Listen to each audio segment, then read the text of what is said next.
I woke up on Christmas morning to the sound of my son crying downstairs. I immediately rolled over and realized my husband's side of the bed was empty.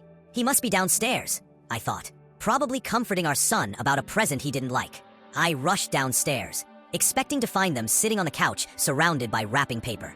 Instead, I found my 7-year-old sitting alone in front of the Christmas tree, sobbing. My husband was nowhere to be seen, but that wasn't even the worst part. The tree was completely empty. There wasn't a single present underneath it. "Mommy!" my son cried. "Why didn't Santa come? Was I bad this year?" I froze. None of this made sense. My husband and I had literally wrapped those presents together and placed them under the tree around 2 a.m. that morning. We had even taken pictures. We'd spent the night talking about how lucky we were to have the life we had. Now everything was gone.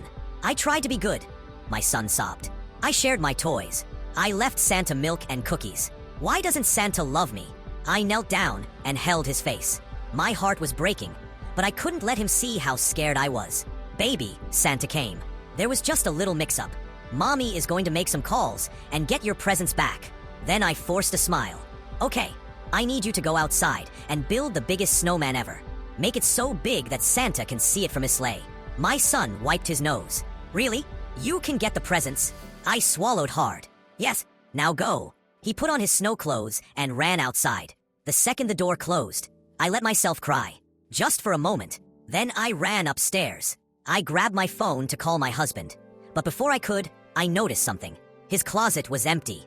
I opened his drawers. His wallet was gone. His keys were gone too. I tried calling him. I was blocked. "Isenima text." It went through as a green message. Then I checked social media. Blocked there too. I stood in our bedroom, shaking. What had happened? Had someone taken him? Had he taken the presents? Was he having some kind of mental breakdown? None of it made sense. Then I remembered something. 6 months earlier, my husband hadn't come home one night. His phone had died, and I was terrified something had happened to him. It turned out his brother had surprised him, and they'd simply lost track of time.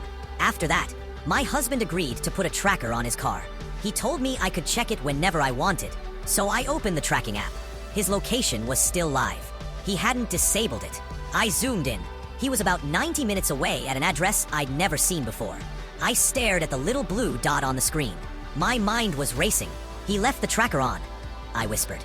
There had to be an explanation. Maybe he'd gone to buy a last-minute Christmas present. I went back downstairs. My son was outside finishing his snowman.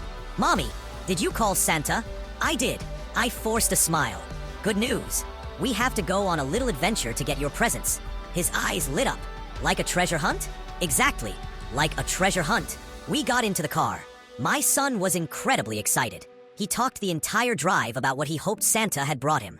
I smiled and nodded while gripping the steering wheel so tightly my knuckles turned white. We drove past the city, then through the countryside.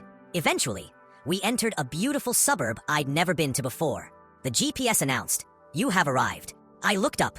It was a quiet street filled with beautiful houses and Christmas lights. Then I saw it. My husband's car, parked in someone's driveway. My blood ran cold. "Mommy," my son asked, "is this where the presents are?" I could barely speak. "Yeah, baby, I think so." We walked to the front door. I held my son's hand while my heart pounded in my chest. I rang the doorbell. A woman opened the door. She was wearing a Christmas sweater. I recognized her immediately. She was my husband's high school sweetheart, the woman he had dated before she left for college. "Hi, can I help you?"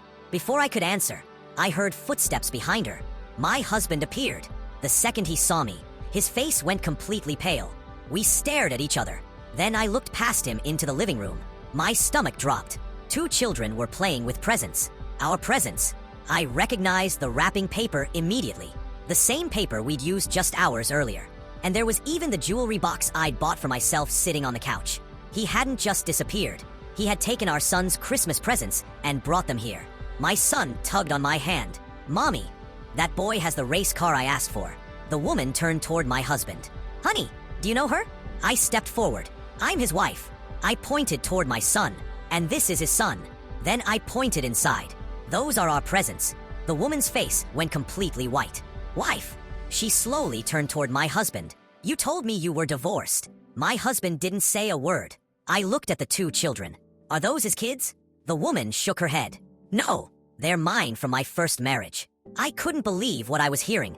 I turned toward my husband. You left your own son alone on Christmas morning, just so you could play stepdad to children who aren't even yours. My voice started shaking. You stole Christmas presents from your own child. My son looked up at his father. His eyes were filled with tears. Daddy, why did you take my Christmas presents? He paused. Am I not good enough for you? My husband couldn't answer. His eyes filled with tears. I can explain. The woman suddenly slapped him. Save your explanation for the mailbox. Then she pointed outside. Get out. My husband stood there in shock. She shut the door in his face. For the next hour, he kept ringing the doorbell, begging her to let him explain. But she refused to open the door. Eventually, he gave up. He walked away alone. And my son and I went home with something far more important than the presents we'd lost. The truth.